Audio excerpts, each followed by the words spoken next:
You are now plugged into the Social Plug Podcast. What is going on, everybody? I am Johnny Martinez, and you are plugged into the Social Plug Podcast, where we connect you to level up and where we discuss and highlight ordinary people doing extraordinary things.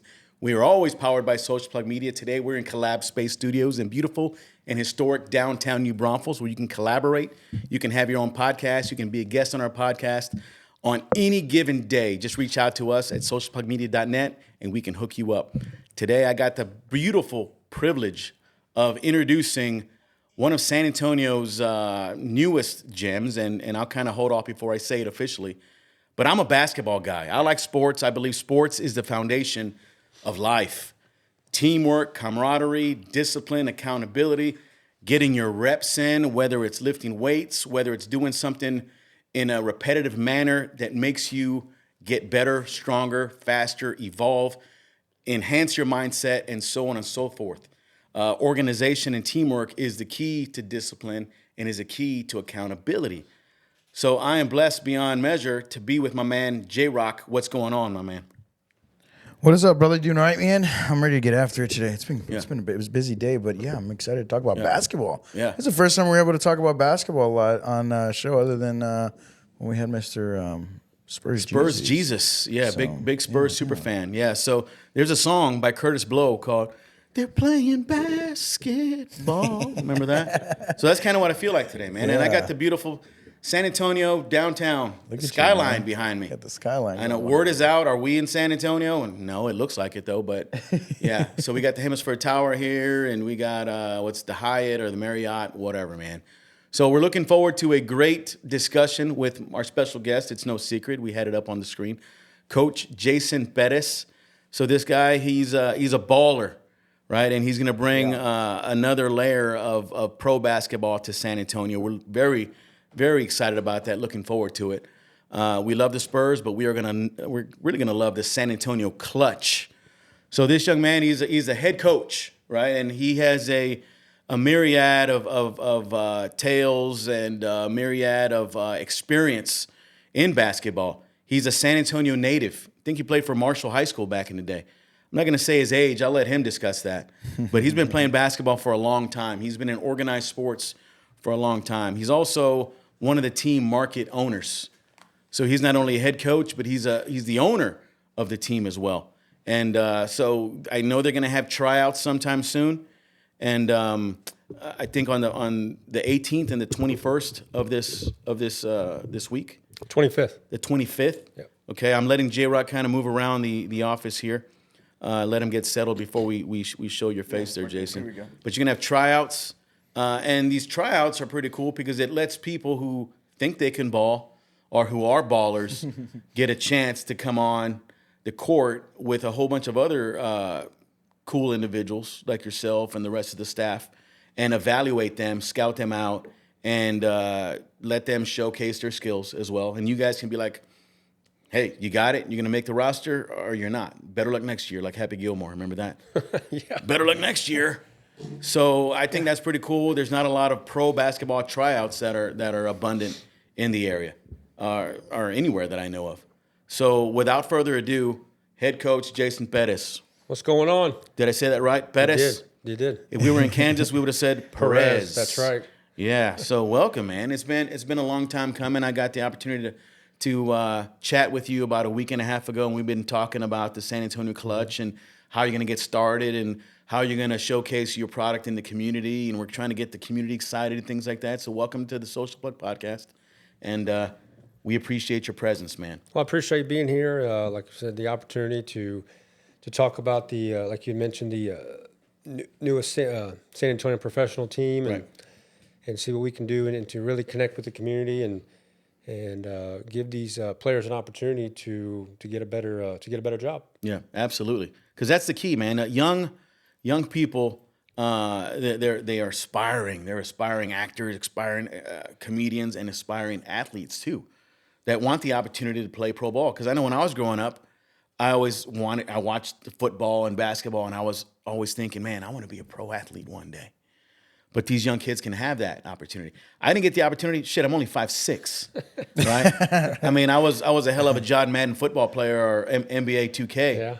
But to play actual pro ball in front of hundreds of people or thousands of people is something special. And it lets you create a skill set and a confidence skill set that you can go on to other teams and other opportunities and things like that. We'll get into all that kind of stuff. So where are you from originally?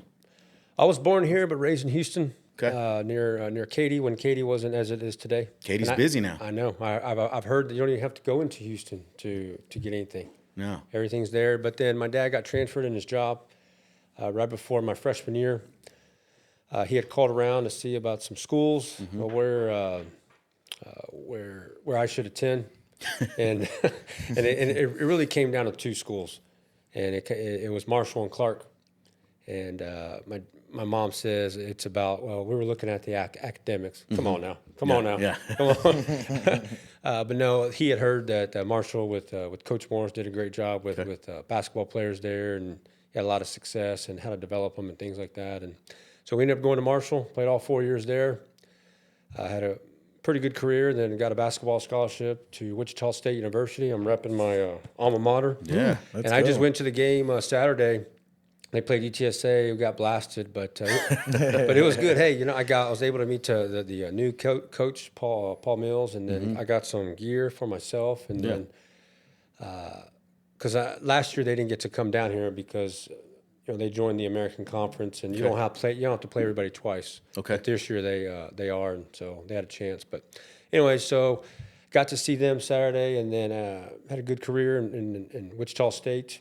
Went overseas to played in Europe, played in Belgium and Germany, enjoyed it. One of my biggest regrets in life is I didn't play long enough. And it wasn't because of injury. I just stopped playing. I had told myself I don't get a contract in Spain because I wanted to play in Spain. Even if it was second division, I know I can play. But if first division, obviously your money skyrockets. And back when I played, Johnny, you could only have 2 Americans per team. No shit. Yeah, and so if there was, say, like a $600,000 budget, it's basically it's between two Americans. You're splitting it, and however they want to do it, the front office. But now I've heard it's opened up. I think right before I left, maybe they're opening up to 5. And like I said, this has been 20 years ago. Things have changed. Things have changed big time, not just in basketball, but the world. But no, I enjoyed it. Got to travel all across Europe. I mean, Spain was a beautiful country. Germany. I mean, I went to England. Had to see people drive on the other side of the road, which we think it's the other side of the road. They think it's their right side of the road. And, I mean, it's London was busy at 2 in the morning. Did you see Big Ben there? I did. You remember that part in National Lampoon's European Vacation? Yes. They kept driving around? Yep. Yeah. Yeah, no, I've seen that. And I've seen the guards when you're going up to the palace there. With those big hats? Yeah, I've seen it. And got to go to, I believe it's we went to Hungary. We played a team in Hungary. Talk about no future. It was very interesting. I mean, just people just walking around like, don't know if it was still communist or in the end of it. Yeah. But it was just people just walking around with like no future, nothing to look forward to. That gives you a whole different perspective on how lucky we are here in America. Because you go to these other countries and it's different culture. And they look at Americans as foreigners, which is kind of weird, right? Because we have a lot of foreign people and migrants here in America. But you going over there, how did they take you? I mean, they welcomed Americans, things like that. So now the one country I didn't really care for was France. Okay. I just, I went there for a weekend. It was what's the holiday? Good Friday that weekend, Easter weekend. Easter. And like I said, it just I got to see the Eiffel Tower. It was awesome, Notre Dame and things like that. But I just didn't really get a good connection with France. That was a little dirty, but we played all different places in France. Yeah. Paris, I was there for like vacationing, but no, it's definitely, you have to learn. There's food's difference, not as greasy as it is here, with our Mexican food. And I definitely did not have that in 4 years over there, but I did have some good paella in Spain. Paella? Yes. What is that? Shrimp, rice, oyster. I mean, it has it all, man. It's a gumbo, kind of. Kind of gumbo to us, yes. Right. And but like I said, you got to learn a different language. Now, some countries you speak English, that's fine. They don't care. But like if you go to Spain, you're speaking Spanish, Right. and they might know English, but they're not going to talk to you in English. They want you. It's a different Spanish dialect there. It is. They have Okay. like they will say Barcelona. So, Barth. yeah, they have that lisp. Like, so Mike Tyson would be able to He flourish would be there. great. Yes, he would. He flourished, man. But no, like I said, first time. So I get to Belgium. Still remember, left here on a Saturday. I go from San Antonio to Chicago. And I was mentally just drained because I did not know anything what I was getting into. Anything. Around me, I'm a jock. I didn't really pay a lot of attention in school. I just knew what I had to do. Took me 4 times just to pass the SAT. That was very frustrating because I knew back then it was called a Prop 48. And if you didn't be a qualifier, if you didn't pass your SAT or ACT with a certain score, you would basically be going JUCO. And I didn't want to go JUCO. That wasn't my game. That's back then, like I said, JUCO had a different name than it is now. That's junior college for those that are Yes, go ahead. wondering what JUCO is. Yes, Right? yes, that is correct. Yeah. And so I get to Chicago, and then from Chicago, I fly to Brussels. I don't even eat. I fall asleep on the plane the whole ride. Like I think it's a 6-8 hour flight. I get there, it's around 12. I start to get my work visa, and I'm in a different country. I'm in a different continent. I mean, everything's different.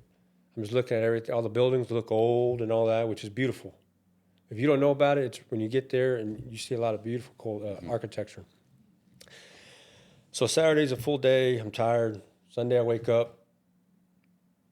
And before I talked to my general manager, his name was Eddie. I said, Eddie, hey, where's the AC? He goes, you see those windows there? That's your AC. He goes, that's your AC. Yeah. I was like, oh, okay. And over there, it doesn't get very hot. Right. And not a lot of humidity. Sunday, I wake up, looking in the wall, looking in the mirror, like, what am I doing here? Like, what am I doing here? And didn't have a phone. They already gave me a car. It's standard. Never.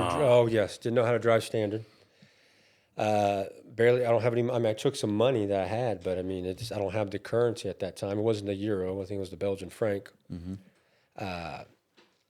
And then Sunday, like I said, I'm thinking I have one full day because Monday we start practice. And I just look in the mirror and I'm thinking, what are you doing here? What are you doing here, man? And I just said, I'm going to give it one day. I'll give it one day. Go to practice on Monday. It was cool. Got to meet everybody. And after that, I go, I'm going to give it 2 days. I'm going to give it 2 days because I'm already missing McDonald's, the greasy food, things like that. But Thursday, we had a preseason game. And I still remember it to this day because that was my first time and only time I ever had a Red Bull. I had a Red Bull before the game. It was awful. Cough syrup. Disgusting. Never had it again. It didn't give you wings, did it? It did not give me wings. It almost gave me gas. But so first shot of the preseason game, I missed it. After that, I get accustomed. I'm learning the European style of basketball. A lot of Euro steps and all this kind of stuff. So, like I was doing a move, and it's not traveling. But over there, it's traveling. Like if you catch the ball 1-2 and then go, that's a travel over there. So it was frustrating me. Even the coach told me, he goes, "Hey, I know you're not used to this, but it's traveling here, and you're gonna have to learn." So once again, you have to adjust, and I did. But then after that, we won the preseason game, I believe. But after that, I settled in, played a lot of Madden with the other American. We had a good time playing. And was that Madden like what year? Oh my God, I think it was 2000, 2001. I think it was the Titans and the Rams were the Super Bowl players. Yeah. And there was a glitch in the game where you could do an onside and kick it very high, and you can run under and still catch it and beat your ball. It was awesome. No shit. But yeah, so you must have had a lot of time on your hands to figure that out. Yes, at night. Hey, Coach, I got a question. Yes, sir. On that rule. So when you catch, I mean, obviously, that's kind of tough. So what, do you have to catch it on the stop? You can't. You got to catch it on your pivot foot. You can go 1-2, but you got to put the ball down right away. So if you catch and you go 1-2 and you still take that extra step, they're calling it a travel. I know it sounds like I'm saying 3 steps. Yeah, no, for sure. But you have to put the ball down before you take that second step. It was very interesting. Okay. And it took me probably a good week to figure it out, like what am I doing wrong? And then I'm an observer. So I'm watching all the other players. I'm watching the domestic players, the Belgian players do it. I'm like, okay, I can do that. Okay. And then you start to figure it out. Were you called for traveling often? Yes. At the beginning of the season, I'm glad that we had preseason because that's where it got traveled a lot. But And your coach was like, Perez, what the fuck's going on here? yeah, but it was a different accent. Okay. He would call me Perez. Perez. Yes, Perez. And he would roll, and then my coach would he'd wake up around 4 a.m. Yeah. Have start sipping on some Gin and juice. something like that. But and then he would have a Camel. He Okay. smoked 2 cigarettes. That's old school. He smoked 2 packs of Camels a day. Damn. He had bags under his eyes that were huge. If you thought Ryan Day's bags were big at Ohio State the other day against Texas, Paul Vervac, that's what his name is. Paul Vervac. Perez, that's what he would say. Wow. Yeah. So did that change your life or your perspective at all, being there in Belgium? After I was there, I said, you know what? We live in the greatest country. This is the greatest country by it. It's not even close. It gave you a new love and a It new is. It is. just mindset. It is. You know, I wish everybody has a chance or opportunity just to, because what I was doing, Johnny, that I was doing what most Americans won't do. If you go to Europe, there's 2 things. Either going there on vacation, which is only 2 to 3 weeks maybe, or you're in the military. That's it. I mean, you're not going over there to play basketball. You're not going there, or you might go do an internship and all that with your school. But I was going over there as a job. And it was cool. I got to travel around Europe. I really enjoyed it. Like I said, I got to see a lot of Europe, and I don't regret taking. I'm glad I stuck it out. Glad I stuck it out, because if not, I would have heard it from my dad. Yeah, and you might have quit, and you might not have been here today with this opportunity. Not here in our podcast, but here as the head coach of the San Antonio Clutch. Oh, most definitely, most Right? definitely. Because who knows? Because I'll think about the question like, what would I be doing without sports? Because that's all I did growing up was play sports, soccer, baseball, football, basketball, and golf. But I really enjoyed baseball growing up. Really enjoyed it. Loved being on the mound because it was just him and me. Right.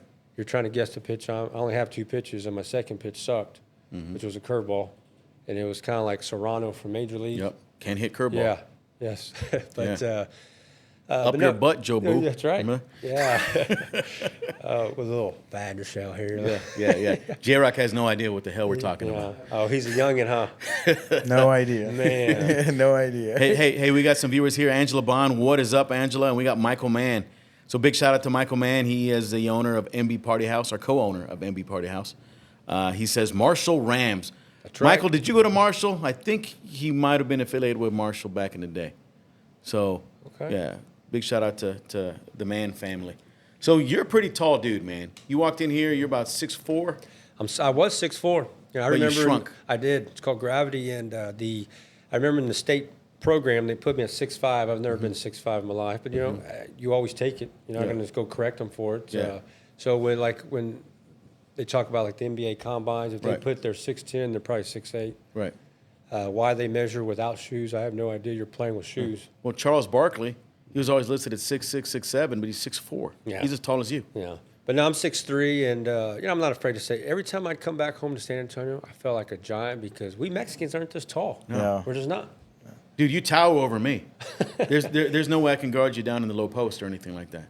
JRock. That's okay. He can't guard me either, Yeah, Coach. no. I've been wanting to he get can't this, guard me. get It's JRock's okay. little ass on the low block for about 2 years, but he's always dodging me. No, he can't. He's Coach. He's a disabled vet. I don't want to hurt him. Yeah, you know? yeah, see, yeah. So that's where it's at. You ever been schooled by a disabled vet there, JRock? No, I have not, and not that I know of, at least. Yeah. So, Marshall, how was San Antonio for you? Now or when I first moved here? When you transitioned over to Wichita State and all that. I mean, are you a big San Antonio lover, or it was just a place where you rested, or what? No, I mean, enjoy San Antonio. I remember when I went to Wichita, I was like, this is all? Yeah. This is like, I feel like I've already done everything in the city. Yeah. Because I was raised in Houston, big city, then San Antonio, and then now I went to Wichita. But, I adjust. That's what you got to do. And but I love being back home. I love being around family. And my parents are doing great. I mean, they're 80 and 78. I have a chance to spend time with them once or twice, 3 times a week. And then back when I was in Wichita, I might see them once a week, or once a year. And then I might come down. It's usually just for 3 or 4 days. I got to go right back up to work. Yeah. What I love about San Antonio, it's just a big, small community, and they're very supportive of sports. People here love music, they love wrestling, they love comedy, and they love sports. They love their San Antonio Spurs. They love their Dallas Cowboys. Cowgirls? Cowgirls. You know, I'm not a Dallas Cowboys fan, but you see a lot of people supporting these teams and these organizations. Yeah. And so I firmly believe that they're going to support the San Antonio Clutch once we get to see who they are, get to see the logo enough, know a little bit about them, and know you and your organization, your staff, some of the players. It's gonna create a buzz in San Antonio. And so home games are going to be played where, Coach? St. Mary's University, and we're excited about it. It's a beautiful facility, and there's not a bad seat there. You know, you go to Frost Bank, you can sit up in the nosebleeds, and Wimby looks like he's 6'3" instead of 7'3". But no, we're excited to play our home games at St. Mary's University, and our first game is March 8th. March 8th, all right. So tell us about these tryouts. You have some on the 18th coming up. Yeah. Right? That's Saturday. Yep. We're going to be doing tryouts this Saturday. It's going to be at the DBA basketball facility. It's over there off of Nacogdoches and Where's Bark Parkway. Okay. It's $150 now. If you do it at the door, it's $175. We've got a good turnout coming, and it doesn't mean they're going to make the team right away because we're going to have a training camp at the second weekend of February. Okay. And that's where we'll pretty much do our final cuts and things like that. But, yeah, we're just going to run through some drills. We're going to play 5-on-5, put them in special situations. With my offense, I like to do a lot of spacing. Okay. Got to have two guys running to the corner. And so being that the basketball league, it's we play NBA rules. So they can't just be camping out in the paint like they do in high school and college because in the NBA you have that 3-second offense, 3-second lane. Mm-hmm. Lane violation. Yep. Yeah. And so that's something I have to adjust to. Never done that before, but I will. I mean, so yeah, we're just going to run through some drills and they're going to play 4-on-5, 3-on-3, and things like that. We'll evaluate them and go from there. So how many players are you going to have on your final roster? It could be all the way up to 15. Could be the smallest as 8. Is there like a practice squad? No, but we could have some local players that just practice only. I mean, they'll still get paid, not going to get paid a lot, but they just don't travel. You know, maybe they have a great job maybe they're a teller at a bank or maybe they're in school. I've had some people hit me. I've had players and agents hit me up every day. I had a player ask me, he's in his final semester. He goes, I really want to come out and trial, but I don't want to miss the games. And I just told him, I said, hey, just come out and see what you can do. And I said, we'll work around your schedule. Doesn't mean we're going to switch practice just for him. Right. But, I mean, look, these guys, they're not making money like they do in the NBA or overseas like that. This is just what I like to say, it's a resume builder. Right. And like an internship kind of. And it's not, Johnny, it's not it's a basketball league. I mean, it's actually called the basketball league, but it's a showcase league. And it's not just for basketball players. It's actually for anyone who wants to improve or gain experience in their resume as well. So let me give you an example. 2 years ago, there's a team in Potawatomi. It's in Oklahoma, Shawnee, Oklahoma. They're the back-to-back champions. They've only been around, I think, for 4 years. Okay. Now, they have a little advantage because they're funded pretty much by the casino. Native Americans got a lot of money up there. So I think they got the biggest budget. But anyway, they had a cheerleader on the dance team. She was with them the following year. She's now in the Oklahoma City Thunder. Wow. So when you if you want to go apply for the Spurs, let's say you're a PA announcer and you want to be with a professional organization, hey, on your resume, you work for the San Antonio Clutch professional sports team. That's a big deal. Yeah. And maybe there's a statistician wants to do that in the major leagues or just do it in other sports. That's what it's about, and that's what we want. That's what we want, to help other people, not just in the community, but whoever comes on and works with us. Yeah. I think this is pretty cool just for people to come, because it's more affordable for fans. Because let's just be honest here and keep it real. When you go to a Spurs game, you got to pay for parking, which is $25 to $40. Your popcorn is like $15. If you get a couple of beers, that's like $40.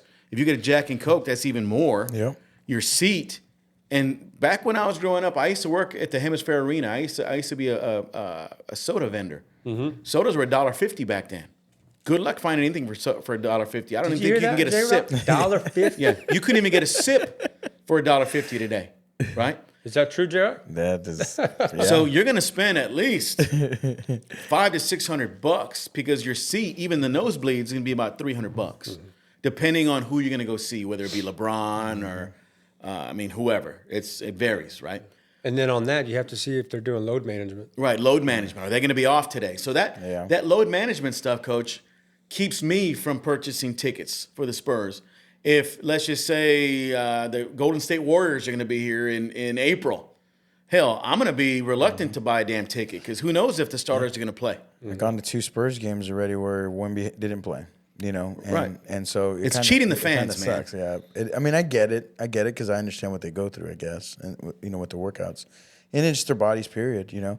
Also, I think what's great about this, Coach, is even for programs like mine, I'm gonna have kids that can't afford to go to a Spurs game, and where their dad just want them to see a higher level play of basketball.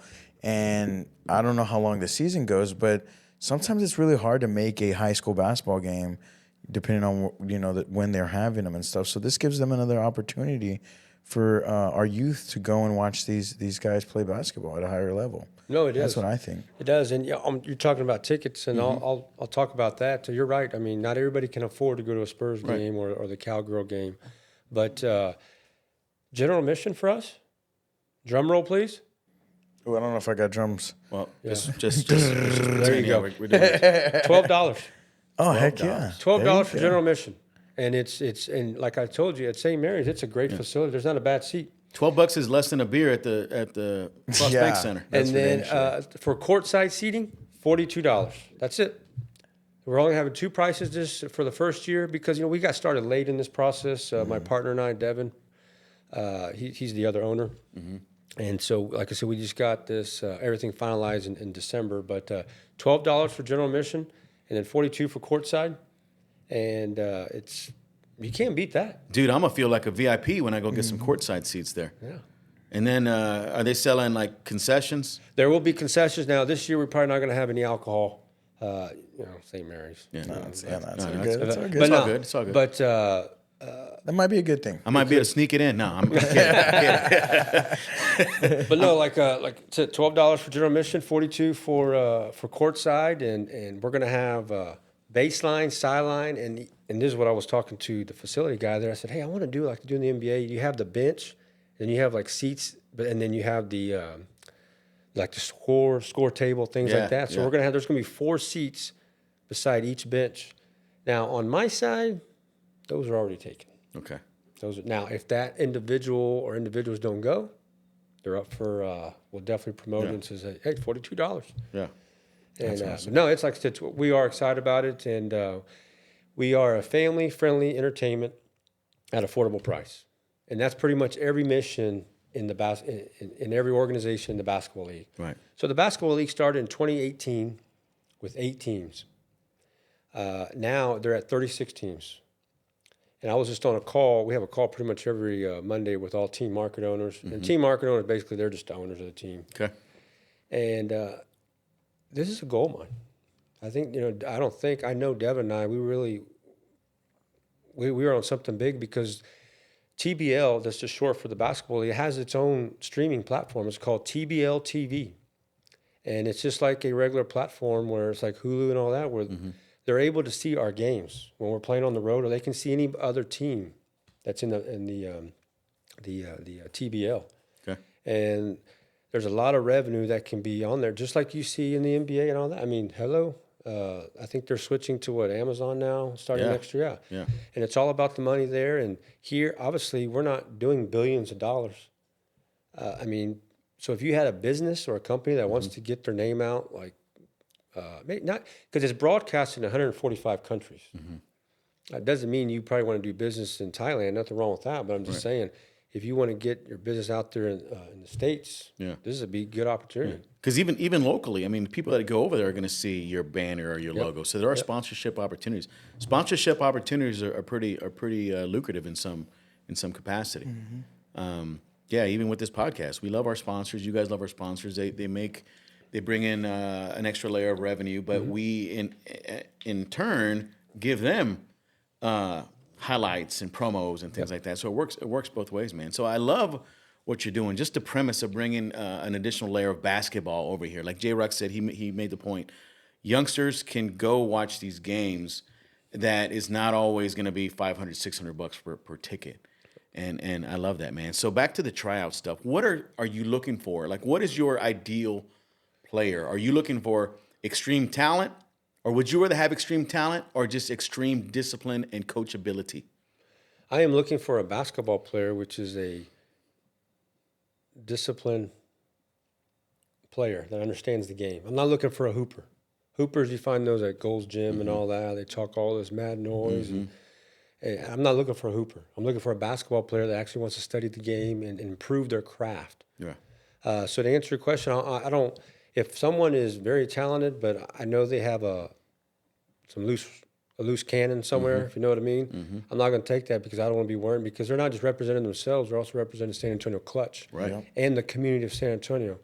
And if our sponsors are giving their hard-earned money to put their business up with the Clutch, I don't want them representing that. And so I'll take someone who's less talented, but I know who's disciplined, who has a great IQ of the game, who I don't have to worry about getting in trouble at night and things like that. Now, does that happen in other professions? Of course. I mean, but I'm just looking for a simple basketball player. I'm very big on shooting. That's what I was known for. I like that we're going to space the floor out. And I'm just looking for guys. Obviously, I got to have a really good point guard that can break down the defense, and draw the defense in, and kick out. Now, if they don't make shots, that's not my fault. And that's what they're getting paid to do. Right. And then we got to find somebody else. Because the hardest shot in basketball is the open shot. That's right. Yeah. That's right. And especially on the free throw line. Right. So you said you were known for your shooting. No rotation, by the way. No rotation. Really? No rotation. And now, after I, started working with kids and had a basketball academy up in Wichita, Kansas, I get rotation. It's unbelievable. I don't know why, but I had a knuckleball like Tim Wakefield. Right. It would just float. The Yep. ball would just float. No, no rotation at all. Is that intentional, or is that just the way you were taught? Kind of just taught myself. I remember, so one of the players I liked growing up watching was Larry Bird. And because I knew I wasn't very athletic. I could barely jump over the court here. And You couldn't couldn't jump over a sheet of paper. yes, yeah. And so, That's a funny one. I just, so I tried to emulate some certain players' games, things like that. And I liked, he had great IQ of the game. And then that's not the number I wanted in college, actually. But it worked out that way. But yeah, I was known for a shooter, especially in when I went to Wichita State. How many threes did you have, and what was your best shooting season? Well, I still have the record for that. I was 9 out of 12. Wow. It's against Southwest Missouri State, which is now Missouri State. So on that game, we played Creighton before. We've never beaten Creighton. Creighton's the only team we were not able to, in my 4 years, we weren't able to beat in home or away. Dana Altman was the coach, who's now the coach there at Oregon. And he recruited me, actually came down to Marshall to see me and all that, and just never offered. I just don't know why, but anyway. And so we go to Creighton, we're on the road, and I'm not in the first rotation. It's kind of strange because I've been starting pretty much halfway through my freshman year. When I started at the beginning of the season, my freshman year, I was like the seventh man. But then I knew who my competition was. Because actually, going back to Wichita State, when I first got there, I was fourth in depth chart. One person quits, so now I'm 3. Another person tears his ACL, so now it's down to so-and-so and me. So, all right, we're going at it. And I've never sat the bench. And I didn't want to learn. I didn't want to get used to it. I didn't want to do that. And so I just worked. But next thing I know, I'm the 7th man, then 6th man. The next thing you know, halfway through the season, I'm starting. And you hit 9 for 12. That was my senior year, though. Okay. But my coming out game was against K-State, Kansas State. It was at their place, and I was 6 for 6, 4 for 4 from 3, then 2 for 2 at in the field goal. But 9 for 12. So I got benched at Creighton, and I told my dad. I remember calling back. Cell phones went around. I don't think back then, and this is 2000, 99 or 2000, and I said, I don't think I'm gonna start. And he's like, why? I was like, I don't know, Dad. I don't know. But anyway, I didn't start. We come home, we play Southwest Missouri State now, and I'm on the starting. I'm starting now. I get a standing ovation.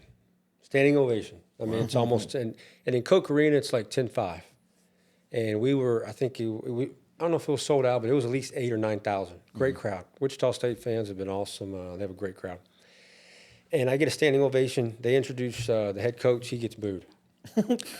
we end up winning that game. I have a record for the 3 points in the game, 9 for 12, and we ended up winning that game. One of my other players, or one of the other teammates, he went 20 for 20. He had a 20-20 game, 20 rebounds, 20 points. And that hadn't been done since Xavier McDaniel, if y'all remember the X-Man. I know you don't, probably. New York Knicks. I've heard of him. Okay, I've heard Seattle of him. Supersonics. You've heard of him. I've heard of him. Yeah. I don't know a lot about him, but I've heard of him. Yeah. He was back then with Charles Oakley. Yeah. And he was one of the bangers. Yeah. Okay. In Houston? No, with New York Knicks and Seattle Supersonics. That's right. But, so yeah, I was known for a three-pointer, and before I left there, I had the all-time three-point for the whole career and season, but that's been broken several times. If I had to do it all over again, I probably should have shot more.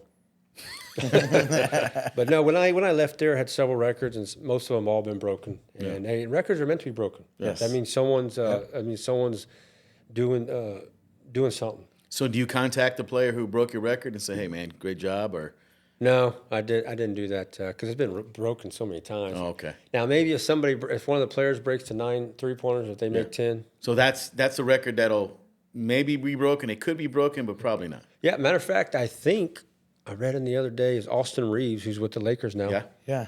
He played at Wichita State, I think, for 1 or 2 years, and he transferred to Oklahoma. And talk about somebody just getting an opportunity. That's all you want. Gosh, yeah. One of the best songs. That's a good example, Coach. One of the best songs I love is by Eminem. Not an Eminem fan, but that one song about what is it? Lose Yourself. Lose Yourself. Yeah. Sometimes you only get one shot. And Mom spaghetti. Yep. And he had an opportunity. And being in the NBA, you have to be on the right team on the right team at the right time. We talked about that last week. NFL, Caleb Williams and Jalen Daniels. They're both pretty good quarterbacks, but one is on a shitty team, one is on a better team. Yeah.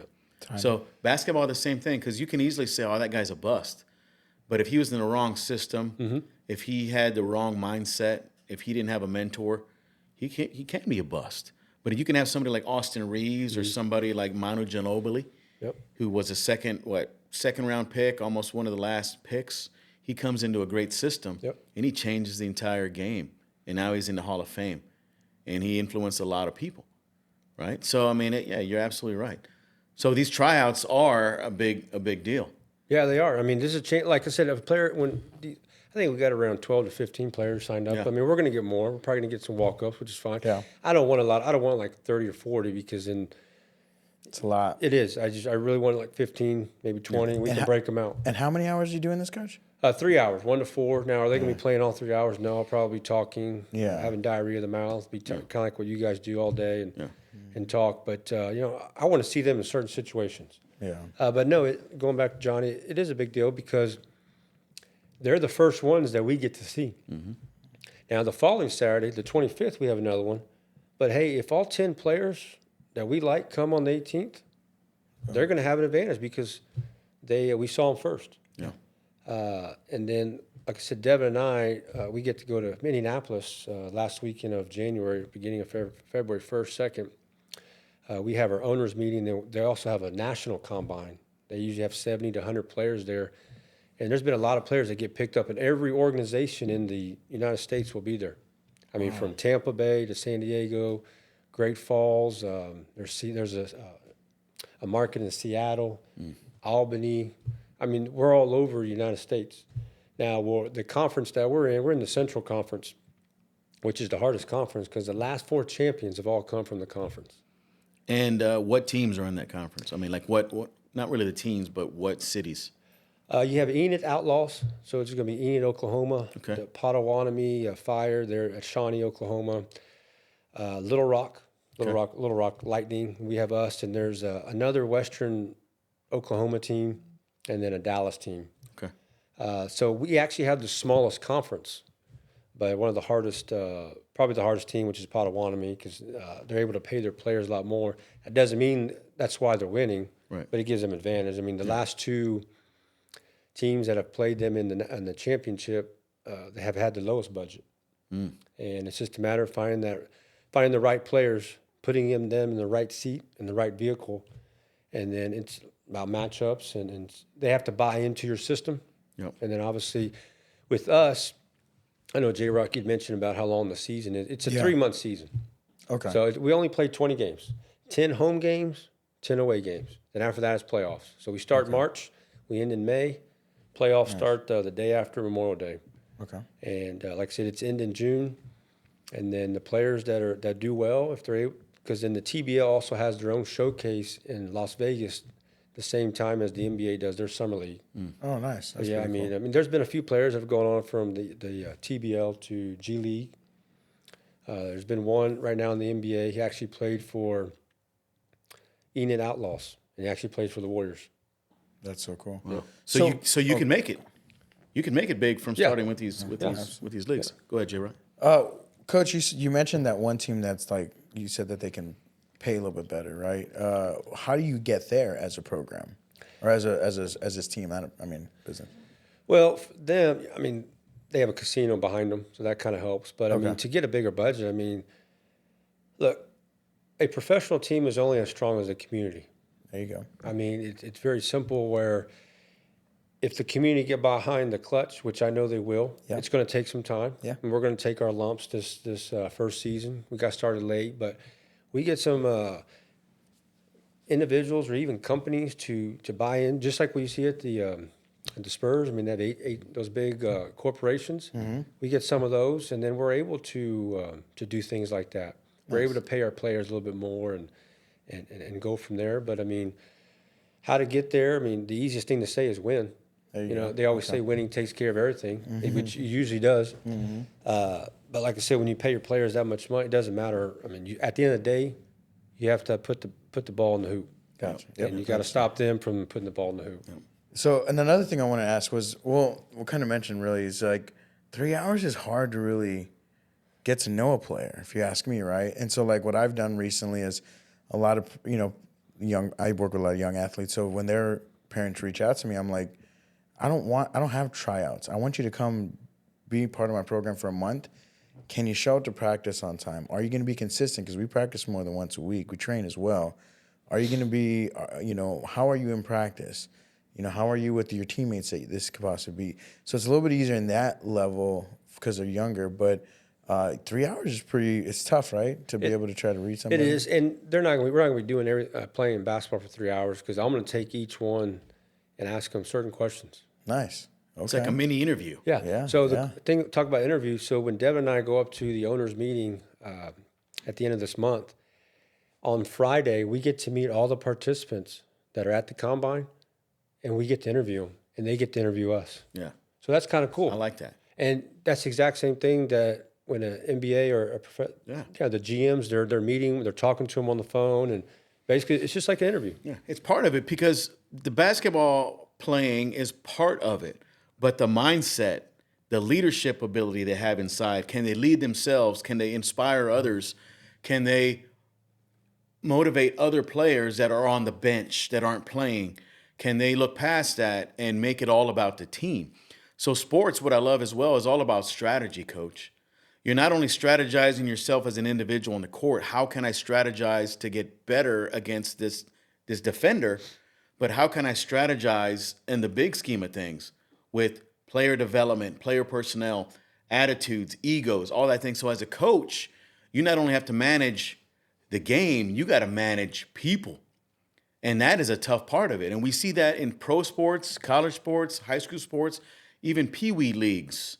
Because you're dealing with a lot of outsiders like in the peewee leagues and in high school, you're dealing with the parents who are influencing this kid, right? Oh, you should be playing more. Oh, why aren't you getting enough minutes? Oh, let's screw this team. Let's just go somewhere else, right? And in college, it's a little bit tapered back, but it's still there, right? So as these players develop and they get better, they become experts in their sport. Their egos getting a little bit better or bigger. And not every single player, but these egos are accumulating and they're getting sometimes out of control. So when they get to the big leagues, the Clutch or the Spurs or whoever, Boston Celtics, it doesn't matter. They've been told that they are the best at their position in the world, right? And what happens to them sometimes? They're mentally not there because if they get some coach that tells them, hey, you need to work harder, you're not where you need to be, you're lazy, you're lethargic, you're making the team, you're a detriment to the team, it plays a factor in these guys. And I know back when we were growing up, we talked about this over lunch. players to me seemed a lot more tough mentally back then, but they didn't have social media. They didn't have all these things. Today, with your team and other teams, we have to deal with the social media aspect and these critics. Hell, some pro players get turned out because Charles Barkley tells them that they're lazy, right? Yep. Or some coaches on the Lakers say they're going back and forth with these commentators. The commentators are doing their jobs. It's the players who need to produce, right? Right. But at the same time, it's the coaches who need to maintain that discipline within the locker room. Hey, keep the noise down, meaning people are always going to criticize you no matter what. You're always going to have critics in life, in sports, in business, so on and so forth. So how do you maintain those egos and those attitudes and people who, like you at one time, you were on the bench? Can you empathize with these people on the bench? Do you have some kind of strategy to maximize their potential and keep them weighted in the sense that they're going to get their turn? How do you do all that? And I know that was a broad statement and question. But That's a good one. So one of the first things you have to be careful when you say, "Oh, I understand what you mean," or "I understand how you feel." If you've never been through that situation, you can't tell someone, "I know how you feel." Right. And so I learned that one, a hard lesson there. But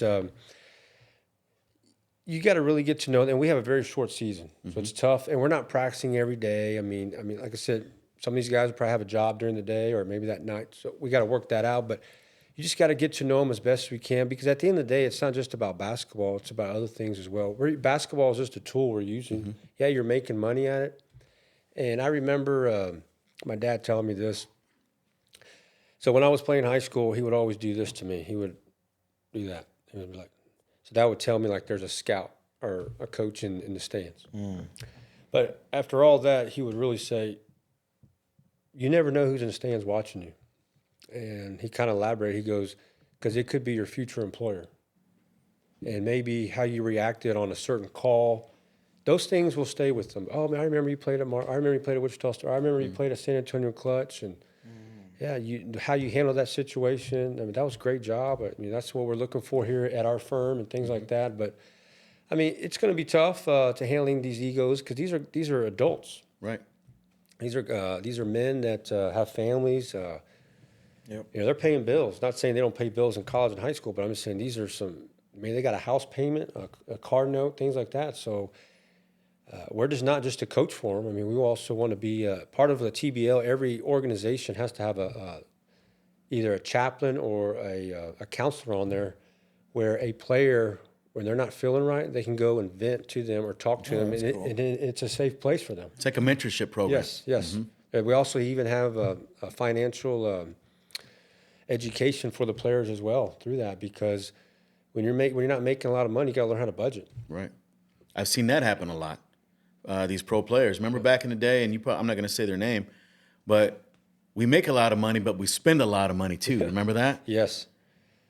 And that was Patrick Ewing. Oh, I did say his name. I thought you were going to say Allen Iverson. Oh, well, no, we're talking about practice. Oh, So, he lost all his money as well. yeah. And now I just saw something where he's waiting. It's a certain year, and Reebok is going to pay him a lump sum. Yeah. It's kind of like the whole Bobby Bonilla every July. $1 million. Yeah, $1 million.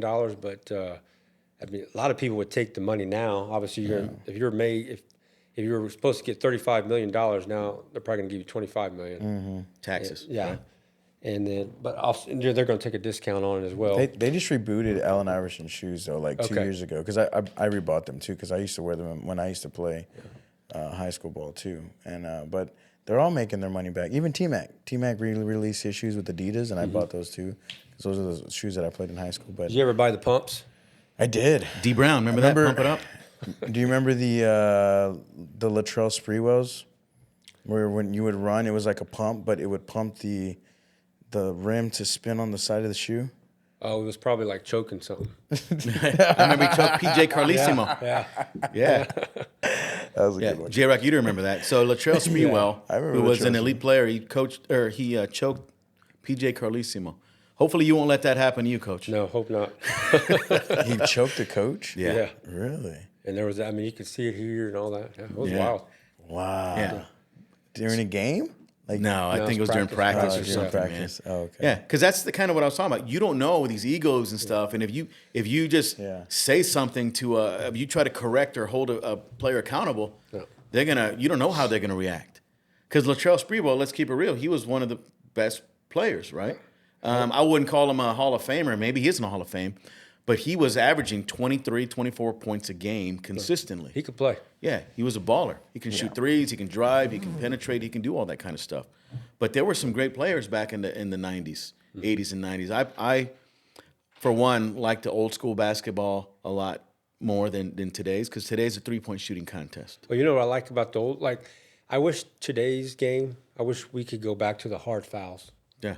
love Charles that. Oakley. Oh, man, yes. Xavier McDaniel. Yes. And you don't get a tech for that. You just get a hard foul. Bill Laimbeer. You know, you do a hard foul now, then they got to go review it, and they got to look at it, and all that other stuff. So, Coach, nowadays, if you get touched, you're gonna you're gonna get this, right? Yep. And then you're gonna be like the defender who fouled him, be like, I didn't touch him. Yeah. And it goes back and forth, and I think that delays the game a lot, and it delays credibility on these players, because are you going to be really crying every single play? Like, come on, bro. Mm-hmm. You got to figure out, am I a professional or am I just a whiny little guy who's going to be building a new reputation as a whiner? Now, you have some Hall of Famers that are playing today that are just known as floppers and whiners and things like that. So hopefully you keep that down to a minimum. Hopefully the league keeps that down to a minimum, because we don't like flopping in basketball or even football. You see it in football today too. Yeah. JRock, do you see a lot of flopping in your leagues? From these young guys? Yeah, it's bad, man. They honestly play for the foul. Like it's like they expect it all the time, and I really detest that a lot. Like, just get to the basket, man. Whatever happens in a way, but just if you don't show him that you're gonna want to get to the basket anyways, he's gonna win every time then. You know, one of the two. So, but yeah, they do flop a lot, and especially, I mean, I don't know how to take that sometimes. Like, you got a guy that I love, like Ginobili, and not saying a lot of it was that, but I mean, he knew how to float through certain things. You know, you got underneath. If you got underneath you, he knew how to come up to draw it at the same time too. So there are tactics like Akeem Olajuwon when he went up against Robinson, and people going. Tim Duncan was great because Tim Duncan knew exactly. He had that same move, but people would put their hand over his hands, and he'd come up and they'd slap his hands, and it'd be a foul every time. So there are some great players who do draw fouls, but I just don't like seeing the flops constantly. Yes. No, I agree. I agree. And like I said, I don't watch a lot of NBA right now. I watch it in the playoffs. I'm more of a college guy right now. I just feel it's more intense and things like that. Oh, and, yeah. It's more genuine. yeah. And even though now these college players, I mean, let's just call it how it is. They're professionals now. Yeah. I mean, because they're getting paid. oh yeah, they're getting paid now. And I just heard this the other day because somebody asked me on Saturday, because I was watching Wichita State and things like that. They asked me what I thought about the NIL. I said, let me tell you something. That's been going on since 70s and 80s. Yeah. I said, now it's just, back then they did it on the table. I said, when I was at WSU, I remember one of my teammates, his envelope was bigger than mine. I didn't complain about it. I didn't go back to, hey, I deserve a bigger deal. Or, I mean, but I heard something, they call it NIL. They call it now it's legal. I never heard it. That was cool. That is a good one. And now it's legal, and it's just going to continue to grow in that. And I've heard it's going to go into contracts now where, hey, we'll give you X amount of money, but you got to be here for 2 years. And What changed that? What changed the ability to get paid while you're a college athlete? I really don't. Was it Johnny Manziel? Did he change it? No, I really don't know. For some reason, it's pretty new. I mean, it's. I think that's just like society. Period. Like, just what the hell's going on. You know that it's getting more expensive. You know, and it eventually, like, everybody's gonna get caught. So you might as well make it legal in a way. You know, but it is ruining it. I don't know exactly what team it was in college, but they didn't let one of the guys play in the bowl game because he had said he was already signing with another team. And so they didn't let him play in a bowl game. So they used a secondary quarterback. So it is messing up college sports. And it could, I hope it doesn't, because like you said, Coach, I'd rather watch a college game than an NBA game. You know, I'm luckily the Spurs play as a team, or else I wouldn't even encourage my kids to go watch the Spurs play. You know, so. It's basketball, but it's just the IQ is a lot lower today. And I could be completely wrong, but I used to remember watching strategy. I would... look forward to watching the Knicks versus the Lakers or the Celtics or whatever. Today, it's just a 3-point shooting contest. And some of these superstars, they're like kind of unlikable. There's like, dude, you're doing the same thing over and over and over. Like Steph Curry, how many damn threes can you shoot in a game? And it's Well, actually, I like that. I mean, it's just constant. So there's no real strategy to it. It's just who can shoot the most threes. Big men aren't posting up anymore. 7'5" guys are shooting threes from 5 to 6 feet beyond the arc. To me, and this is just my personal opinion, I can't. It's hard to watch. So could I invest my time into watching some of these games? I'm not talking about anything but the NBA at this point, but it's just tough. Yeah. When if people had a chance to watch some European basketball, especially the EuroLeague, there are some great offensive minds there, and they're not just, hey, we're just going to do a ball screen and then just watch. Okay, they're going to switch. And we're just going to do dribble. Right. Let's do a step back. Let's do a crossover. Let's come back to a step back. Right. They move the ball very well in Europe. Yeah, they do. So the one thing I learned when I was over in Belgium and in Germany, because everybody pretty much does the same thing close. They don't have club ball over there.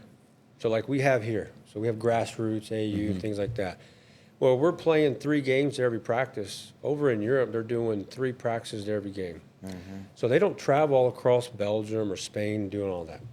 So you're seeing, and this is going to, I think this is the future of where, I can't say for all sports, definitely not going to say for football, but I can see it in basketball.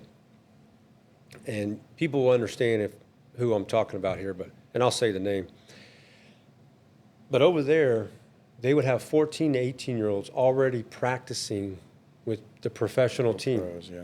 Like Tony Parker did that, like 15, 16 years old. So they're already getting used to the physical. They're already getting used to the terminology. They're already getting used to how to do a drag screen or how to roll, how to do this. They're already getting used to that. That's the advantage that Luka Doncic has had. He's been a pro, I think, since maybe 14 or 15.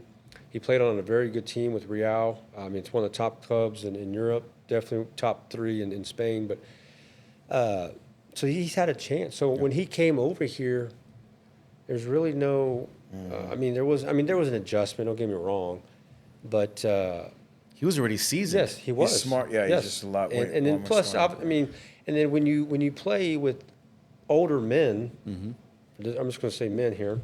Older men, you get to learn a lot. You get to learn, like you said, the strategy. Your IQ develops better, and Passing Yes. is more crisp. yes, and over there, we just practiced a lot. We did a lot of shooting. And the reason why Europeans, when they shoot well, we did a lot of shooting. We would play, and over there, they're not playing 82 games a season. Right. You play once or twice a week. That's it. Usually once. Now, if you're part of a European Cup and all that, you'll play twice: Wednesday, Saturday, or Thursday, Sunday. Yeah. But we practice a lot of shooting, a lot of skill development. That's one thing that we're going to do here. That's one thing as a coach I've always been big on is player development. Yeah. Because at the end of the day, basketball, it's like 3-on-3. I mean, yes, because now in the NBA you can't. Well, I guess you can, but for sure at the youth sports in high school, you can put your worst player in the corner and they don't have to do nothing. So you've already taken him out of the game, Right. and then take that defender, but then that defender can come in here in the paint, and it becomes harder. So that's one thing I'm excited about playing the NBA rules with the TBL. Yeah, you can stretch that because you said you like the stretch offense, right? Yes. You can put your player out on the 3-point line, keep him out there to keep the defenders away. Yeah, because from like the lane. in the NBA, the defender can't just stake out in the paint because they call that 3 seconds, and so I'm gonna have to adjust to that. But hey, I've been adjusting my whole life, so There you go. it's just another thing. Yeah. I'm so glad that you just said all that, Coach, because you just explained everything I've been trying to tell my parents for many years, a lot of my basketball parents, because they're like, well, we want to play. No, your kid needs to practice. And I learned that a long time ago. And when I had the ability to do that here in town, I used to have my kids train 3 times a week, and then we go to 1 tournament a month. And now everybody just wants to play. And I'm like, guys, you don't understand. That's why all these guys from overseas are coming over here whooping our ass, because they're focusing on more player development. They're focused on more fundamentals. They're focused on all the things, a drag screen. I teach my middle schoolers right now. I'm trying to get the younger guys to get it. Drag screens and learn how to set screens, learn how to flash to the ball instead of just standing around, is a big thing for me. So, yeah, I'm so glad that you just said that because I wish more youth just around here, they need to understand that more practice. Well, the one thing I think, is my opinion, the youth need to take away is a zone defense. Oh, yeah. That's terrible. So if you play it, it's terrible. It doesn't teach true I don't play defense. Yeah. Because you don't know how to keep your guy between yourself and the ball, and there's so many things that the zone defense takes away. Yeah. And I've asked this question to people. I said, you name me 5 colleges that play zone, 51% of the time a game, 51% of the season. And I only came up with, I think it was 2. One of them was Syracuse when Coach Boeheim was there. He's not there anymore, so I think they play man. Coach Drew used to do it at Baylor. Now he's all man. I mean, now understand this.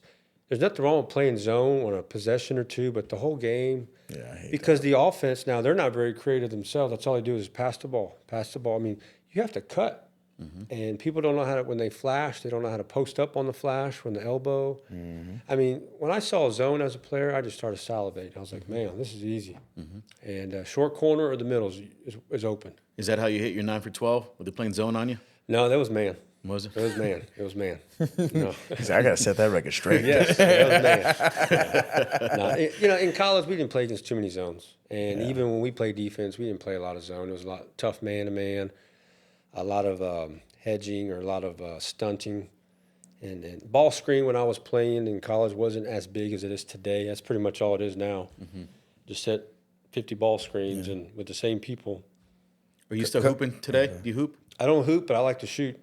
It's not very consistent, but it does, like I mentioned earlier, it has a rotation. Hey, man. I that's something I don't play as much anymore. I play once a week, or I try to play with my little guys when I get a chance. The older guys kick my ass, man. But I never lose my shot. I always knock it. I'm waiting for the moment for this. Go to a Spurs game. They're like, hey, hit these 3 shots and win $10,000. Like, let's go. I'm ready for that. I just go ahead, Johnny. I forgot what I was going to ask Coach. My bad. I was going to ask you about keeping your relationships with players and with people in the community, because San Antonio, I said, is relationship driven, and I think you have a product that is gonna inspire relationships and things like that. So how important are relationships not only in your personal life but in your business life? They're very important. I mean, I remember my dad. He's told my brother and I this over and over. Never burn bridges. And even if a competitor was to come and talk to you, you should just listen to them. It doesn't mean you got to go with them. Just listen to them, because you might be able to use something for your own business or for your own personnel. But relationships are very big. It's with our short season, we don't have a lot of time with them. Like I said, if we're playing on a Saturday, Sunday, Monday, we're going to be off. We'll probably practice Tuesday, maybe Thursday, Friday. And then just that short time, we as a coach, really the head coach, has got to go make some time for them out of my schedule to go get to know them. What is your why? It can't just be, well, I just want to make money. There's got to be something else. What's driving you to make money? Yeah. Well, I want to I want to be able to do that. Okay, so if your why is big enough, you'll figure out your how. Right. And I just got to get to know these players and also the community, because at times, like I said, I just moved back here last year, Johnny, and I've kind of felt like a foreigner. But now I've been here for a year, and with the help of the support of what we have so far, the community is really they're excited. I went to a networking event last week, and people are already here. I heard about San Antonio Clutch. That's awesome. I'm looking forward to it, man. Put me down for tickets and all that. I said, well, it's $12. Give it to me right now. No, I was kidding. No, but and so, like I said, the buzz is there. And, like I've told people, at the end of the day, if we were to go 0-20, we go 0-20. But if these guys are getting a chance to improve their stock, whether it's with another TBL team in the organization or playing, say, in South America or overseas or in Thailand, because almost every country in this world has a basketball league. Now, they might not all pay very well, but it's a step, and they're resume builders. But like I said, as coach staff now, we really got to get to know them on a very quick level And that's why I'm looking forward to Saturday and the 25th, because I'm going to take everyone aside and just, what is it that ticks? Why are you here? Why did you pay $150? Right. $150 is a lot of money. That is, yeah. I mean, seriously, why are you here? I mean, and I want them to tell me. Yep. And I've had some players, most of the players have DM'd me on Instagram. Nothing wrong with that. I've had some players call me. I've liked that. I've had some players call me Jason. I've had some players call me Coach. I just stayed in contact today with a former player of mine who was on my grassroots level. He plays at Missouri. Caleb Grill. I'll say his name, Caleb Grill. And gonna go see him next week when they play Texas at Austin. And he just said, "What's up, Coach?"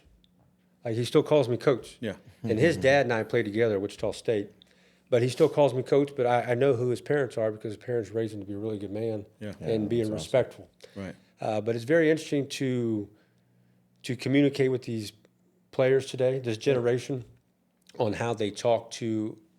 Because I could pretty much be their dad. I'm 47. I'm not afraid to. I'm 47. Most of these kids that are coming to tryouts, I think I said this last night at dinner. 19. I think the oldest I think I might have is a 31-year-old. And like I said, I mean, they've all played some type of college ball. Some of them have been playing some pro ball already. Yeah. Like little leagues here and there. Some like the TBL. That's awesome. A lot of them have played in Mexico. There must be something in Mexico there. Seriously, but and I had a small stint in Mexico. But it just didn't work out. Yeah. But no, like I said, I'm really looking forward to it. Yeah. It's so cool, Coach, because that gives my boys something to think about. I have a couple boys that are, playing varsity ball. They're not getting their time right now, and they think it's the end of the world. They're not. Some of them want to go to school and not. I'm trying to encourage them to go to school, walk on somewhere, I had a couple kids walk on a SAC, a couple years ago, and actually get picked to play there too. But it gives these at least San Antonio an opportunity to continue to keep playing the game of ball, and it gives again the youth something to look forward to in ways. I remember my question now. When do you remember when zone started happening more? Because when I used to think about when I used to go back and watch some basketball, I never really saw a lot of zone back then, right? Like, when did that start coming around, do you think? Because it's very normal now, and it's not good, like you said. I mean, I just saw it a lot in club ball. That's where I really saw it a lot. Yeah. And I just didn't really care for it. Obviously, if the other team is playing zone, you got to go into zone. I didn't really practice a lot because I was like, dude, why don't you man up? Especially if you're going to a showcase where college coaches are there. They don't want to see you play. They don't want to see your players play zone. They want to see, can you guard this other players? Yeah. And so, I mean, I would just say in club ball, but that's me. And I'm not against club ball. It definitely has changed since I played. A lot, man. And that's what there are a lot of teams. There's a lot of players that play now. That's great. I'm not taking anything away. I will say this. There's a lot of players that shouldn't be playing. And I don't like saying that, but that's the hard truth. No, it is the truth. And just like there's a lot of tournaments. I mean, there's a tournament every weekend. If you have a youth team, you can play every weekend, probably 52 weeks. And it's just too many games. Right. The one thing I loved when I was growing up, I played every sport. And when it was baseball, it was just baseball. Nowadays, players are playing baseball and basketball same season. Your body gets tired. And eventually, I mean, don't you want to go home? Burned out sometimes. Yeah, and then don't you want to go home and get on the guns? The guns are like, back then, they don't know about Sega Genesis. No. Oh, I know all about that one. Sega Genesis? Okay. Oh, yeah. But no, I mean, they don't know Sonic about, the Hedgehog. yes. I mean, I remember going to practice, come home, just playing, just getting on the video game. Now, we didn't have online and playing against everybody else, but it was just fun. Coach, I used to play Atari back in the day. Kaboom. Yeah. I don't know about Kaboom. I loved Atari. I had that. I had Double Dragon. Miss Pac-Man, Pitfall. Pitfall is awesome. Hey, tell me if you had this one, TurboGrafx 16. Remember that? Yeah. They don't know about that. Yeah. I don't know TurboGrafx. Hey, it didn't last very long. No? No. I remember throwing a big fit because it just came out. I was a Walmart kid. They throw a tantrum in Walmart and they go all over the ground. Yeah. And my dad was out of town and my mom was like, fine, I'll just buy it. And I was a spoiled little brat then. And so, but I got the TurboGrafx at 16. I think within a year it was already done. Yeah. It just didn't make it. It had a cool idea, just didn't make it. Do you remember the Sega Dreamcast? Yeah. I just remember Sega Genesis. That one came out after the I think the first PlayStation. I would always play sports. I loved playing sports, Madden and NBA, constantly. Those and some baseball. Yeah. We had Double Dribble. Double dribble. Do you remember dribble. that? I mean, that was awesome. when I played double dribble. I mean, I felt like I was in the game. Corner Isn't that crazy? three. Now you look at it now, you're like, what the hell were we playing? Yeah. Yeah. Madden football when that first came out, I was like, wow. I used to love playing college football. That was cool. Yeah, and yeah. they took it away. Now it gets its back. Yeah, and do you remember Lakers versus Celtics in the NBA Finals? There was a game on Sega Genesis. Yeah. Yeah, they didn't have Michael Jordan on there because he didn't give him the rights, but it just said player. He wasn't on any games. No, him and Charles Barkley were never on any games. Oh, I didn't know about that. Yeah, Well, I knew about Jordan. I didn't know about Barkley. yeah, Barkley too. You can look that up. Yeah, it's Was he on the sideline riding a bike, But you know eating a what? Big He was. Mac? He Yeah, didn't like. probably. He didn't like them having rights to his likeness Gotcha. without paying him or something like that. I mean, Yeah. Hey, that sounds like the NIL. yeah, something like that. Yeah. You know what I love about this conversation too? You said it earlier, which kind of triggered my thought process. What if we go 0-20? That's still a winning season in your first season. And I tell JRock this all the time. Winning isn't about the scoreboard. Winning is what happens internally and within the team dynamic. Because if you win, cool, right? Because you said earlier, winning heals everything. But does it really? It kind of masks some stuff sometimes or sweeps stuff under the carpet. But when you're losing is when you truly find someone's identity. That's when you truly find what makes them tick. And sometimes when you go 1-20, it's really a good thing.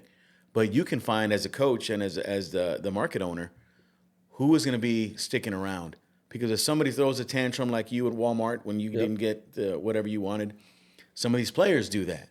And my kids do that sometimes. And I have to check them. And I have to hold them accountable in some way.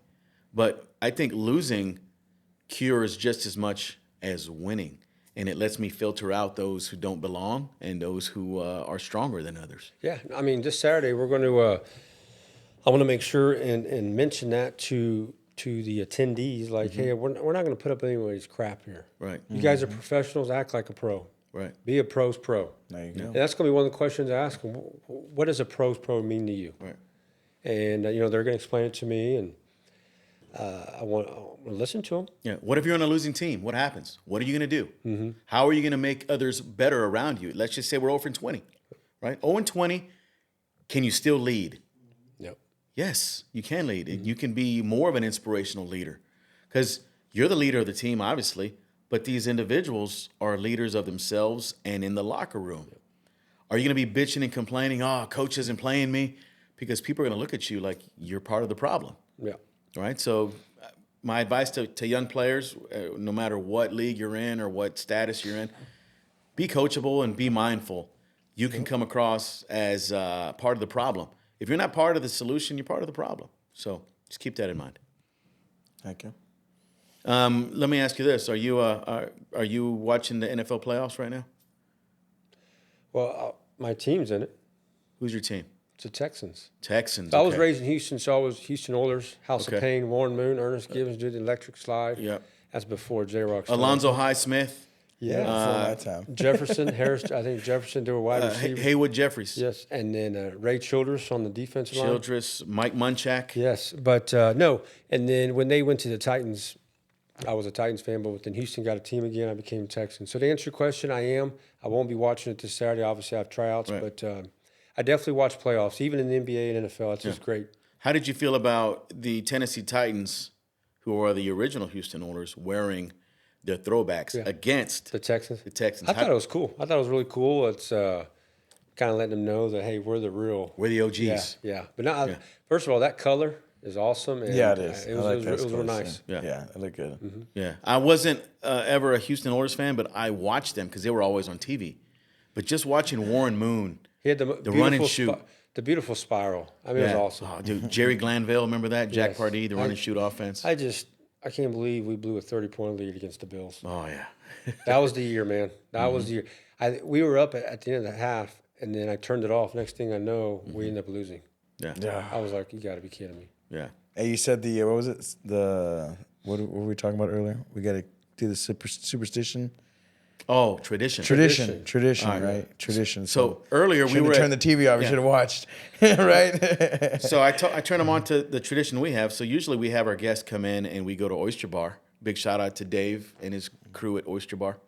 They have something called a breakfast shot, which we are going to take. We were supposed to take it before the show, but we're going to take it after the show. All right. My fault. We're pressed on time, but we are still going to make it happen because that is tradition for our guests. So if you're thinking about being a guest, expect to take a breakfast shot with us. Hey, speaking of my fault, you know what drives me crazy? And my son will be the first to test. Like when somebody makes a bad pass. My bad. My bad. Man, we know it's your bad. We saw it. My bad. Yeah, we saw it. You don't got to tell everybody it's my bad. Yeah. I mean. Oh, you know what irks me?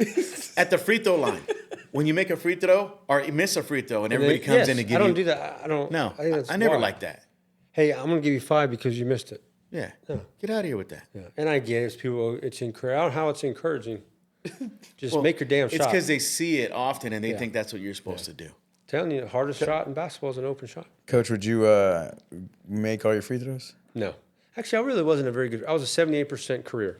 Really? Which is not very good for, I guess, my shooting. And even my Yeah. shooting percentage wasn't very good as well. I don't know if I said the correct English there, but I'm sure somebody can correct me. But like my percentage wasn't as high as it was supposed to. Yeah, okay. But you know, at the end of the day, when the lights are bright, you got to shine. Well, that's about average. yeah. 80% is about average from the free throw line, right? Well, I should have been. For a guard? Yeah, I should be at least an 85 at least. Okay. I remember free throws, John Stockton and Del Curry and all these guys back in the day. Those guys wouldn't miss. No, automatic. That's the way I should have been. I mean, Curry, same thing. His son, I mean, he's automatic. Yeah. He doesn't miss. Free throw champ over Reggie here. Miller. Free throw champ over here. Oh, you're a free throw champ? Yeah. Get 2 out of here. times. Yeah. In the city. Against who? Like The freaking city. kids? I went to the. I was a kid myself. Oh, okay. But as I got older, my thing was you don't miss free throws. It's free. Right. You got no defense on you. I don't give a shit how tired you are. You practice it and you make your free throws. That's how my kids. Free throws win games. At the end of the game, what do they do? They're gonna foul you and they're gonna try to get you to the line sometimes. Whether if you're behind. So you got to make free throws to win the game. Free throws win games. Yeah, So it's always been my thing. Coach, who's your favorite college player of all time? Jason Perez. Hey. Who's number 2? Favorite college basketball player? Second favorite. I'm trying to think here. That one's tough. There's a lot of great college ballers. Yeah. Christian Leitner. That was tough. Who else do we have? I mean, there's a bunch. I'm trying to think who was around my time, or even before that. Or who was one of the best people that gave you fits on the court? Or I mean, just who was a beast on the damn court, man? So there was a guy in college, was Marcus Wilson, played at Evansville. Okay. And people don't know about Evansville, but Evansville had the shirts down here, like regular T-shirts. And this dude could stroke the ball. Light-skinned brother, came from the hood over there in Indiana, but man, he could stroke it. So their offense, they would start setting screens for him at half court. If you picked him up, start setting screens, and he would constantly just run around, constantly just move. And that's one thing players don't do today. They don't move. No, it made the defender tired. And because anytime when I was playing, I heard my defender breathing heavy, I got him. Because I need to make sure I'm in better shape, better condition when it comes down to fourth quarter, those last 8 minutes, and I'm ready to go. Right. But, man, he could shoot the ball. And anytime, I kid you not, my teammate, my best friend in college, Carl, anytime the ball left his hands, Marcus, we were like, oh. And that's how people are with Curry. When Curry misses, it feels like, wow, he actually missed a shot. Yeah, you're like, what? It's unbelievable. But and that's how we felt when he played. I mean, when we played against him, he was tough to play against. Played against when I played in Germany. Played with a Croatian player, and really? he was good. He was skilled, but he was the biggest whiner. He couldn't guard your camera. I mean, he was awful. And he really didn't practice hard. But when it came to games, he was there. Yeah. But it caught up to him, and he would destroy brothers, especially the Americans. Come on, I got this dude, man. He's slow. Yeah. Beard is halfway all, he looks all ragged. He looks like he just got done having a shot of vodka or two. And You see dudes like that at the rec center. They're like, oh, I got this guy. Yeah. And he makes you look bad whenever he balls you up. This guy, he was around 6'6", 6'7". He knew. I mean, he didn't even have one cut on his body. Mm-hmm. I mean, when we went to lift weights as a team, he would just do that. He just wasn't into it. He just wanted to play ball. Like I said, didn't do the extra practice like he should. But man, if he did, Is that the hooper you're talking about? Like you don't want no hoopers? Was that one of the hooper guys? yeah. I mean, like I said, I just want someone that really wants to be a basketball player, that wants to improve their craft. But man, this guy, he could play. But the players notice that. They notice when you're not giving the effort, right? Because in practice, like you said, you notice it, and then it's kind of like, man, I just saw this the other day. So I subscribe to several newsletters, and one of them is called the Basketball Academy. I just gave them a free pub, but it was talking about the military and high performers, trust. Like they would rather take someone who's a medium performer, but there's a trust there. Like I can trust you with my life and my wife and my money. And so that's what don't know if it's a good analogy or not, but like I said, we're looking for players that we can trust on the court. In such a short time that we have, can we trust you to do your job? Especially on defense, you need to guard your yard. Because if you don't guard your yard, that means somebody else has to come and help you. And then that person's got to go help that person. Then it becomes just a rotation. You see that in basketball all the time. And don't know exactly where I was going with that, but it just came to mind. Yeah. No, hey, that's Yeah. No, you're going with the analogy of how the player. what kind of player you're looking for. Yeah, and so that's what we're looking for. I mean, I even take someone who's a low performer, but I can trust him. He's going to be at practice. He's not going to be late. I can trust him around other people in the organization. Yeah. But like I said, we have a lot of things to, like I've told Devin, we don't know what we don't know. This is our first year learning or owning a professional sports team. And I mean, yeah, you're negotiating contract. I mean, this is legit, just not millions of dollars and things like that. But man, we're looking forward to it. Yeah. Cool. You're providing a service and you're providing a product. That's right. A service to, it's a combo. Service to your players and to your staff and to the market. Yep. And the product is all the same thing. You're providing a team so the audience can see. But Coach, it's been an honor and pleasure having you on, man. A great conversation. I'd like to have you back. I'd love to be back. Maybe during the season, maybe after the season, but I'll definitely support you, and hopefully everybody watching will support you. We're going to get the word out that the San Antonio Clutch is a thing in San Antonio. Coach, what about a podcast at the game? That'd be pretty cool, huh? Maybe talking to some of the players after the game or something. I like the idea. Yeah. How about we could even do a podcast during the game? How about that? Hey, that'd be. You know good how too. in the NBA they're mic'd up. Yeah, we can be. Yeah. We can be mic'd up. That'd be here. awesome. Yeah, and then you could possibly hear some of the players on how they communicate. Yeah. And they might hear some different words, but not like they haven't heard before.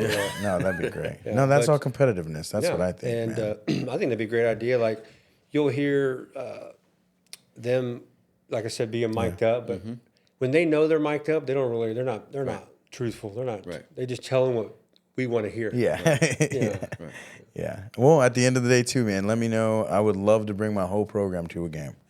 And so I have about, 50, 60 kids right now. And it'd be great to bring them on and make it a day out there to go watch those guys play and just support. It'd be awesome. No, we're every game we have, or most games we have, we're going to have like a theme. One of the themes, Nice. one of the themes we're talked about is youth or club ball. Inviting different clubs out there, and I mean, just to go see professional basketball players up close. Absolutely. Yes, they're not your LeBrons and Wimbys, but hey, to be everyone's an amateur first, Right. before they become a pro. That's right. And but just to see them, and maybe 5 years down the road, maybe one of these guys, either from the Clutch or somebody from another team, makes it in the G League or an NBA. And that's a win for you. Exactly. Because you help develop them. Yeah, Exactly. Yeah. Because That's what I was going to say, too. at the end of the day, I'll finish with this, John. I mentioned to you earlier at lunch, but the two biggest things we love to hear is one of our players says, "Hey, Coach, thank you for the opportunity this season. Because of you, or us, I should say, the Clutch, our organization, I was able to get a better job with, say, another team in the TBL for more money, and say we couldn't match it. Hey, that's awesome. Or they got a job in Europe. They're paying a lot of money. And then the second thing is when a company wants to partner with us, say a sponsorship, and then they say, hey, man, because we did that banner, or we did the towel rally, or we're become a title sponsor, our sales or our traffic or our awareness has increased over time, and we're appreciative of that. And at the end of the day, we just want to be a conduit for the player and the community, and to help everybody. Because when you help enough people win, you're going to win. That's right. And the season starts when again, sir? Starts March 8th. It's a Saturday. First game will be at 7 o'clock. We're playing Enid Outlaws. And then we actually play them the next day again. That's just how we do it because of how far we are in distance. But Back to back. Hopefully there's no load management in the second game of the season. There's not going to be hey, that was good, yes. Load management, yes. But no, we play every game's at 7 o'clock except Sunday games. Sunday games will be at 3 o'clock. Okay. So we can get the other team on the road. But we're looking forward to the season. I'm looking forward to this tryout to see what's out there. Hell yeah. I mean, we got players coming from Georgia, Houston, Dallas, Austin. There's some local players. I've had people call me from Canada, New York, California. And I'm just up front with them and says, hey, man, if you're looking for X amount of money, you need to go somewhere else or go to the Combine in Indianapolis. Let them know up front. Yep. I said, we're just starting low. We're like I said, this is our first year. That's awesome. We're definitely excited. Appreciate you guys for having me on here, and we're looking forward to it. Coach, we're definitely excited, man. Well, I want to go get the $42 seats. I want to sit in the front row. There you go. Or at least maybe the second row. Yeah. But whatever. Yeah, we are here to support you. We love what you're doing. We love your story. You have a great service and great product that we're about to see. We're all about to witness what's going to happen with the San Antonio Clutch, man. That's right. So are you on social media? Maybe not you, but your Clutch? Yes. Facebook page, San Antonio Clutch. Instagram, San Antonio Clutch. Okay. Those are the only two things right there that we have. And then, those are the best way get a hold of us on social media. Okay. Okay. For those of you watching, you can be anywhere in the world, but you're here watching with us and Coach Perez and JRock. We love you. We appreciate you. Without you guys watching, you're not supporting us. So with your support, we're able to do these things. And we're going to have a lot of amazing guests coming on our platforms, a lot of cool podcasts. We've got a lot of cool ideas here at CollabSpace and Social Plug Media. So you can find us on socialplugmedia.net. You can find us on TikTok, Instagram, Facebook, Spotify, YouTube, and much more. So with that said, we are unplugged from the Social Plug Podcast, where we connect you to level up, and we'll talk to you soon.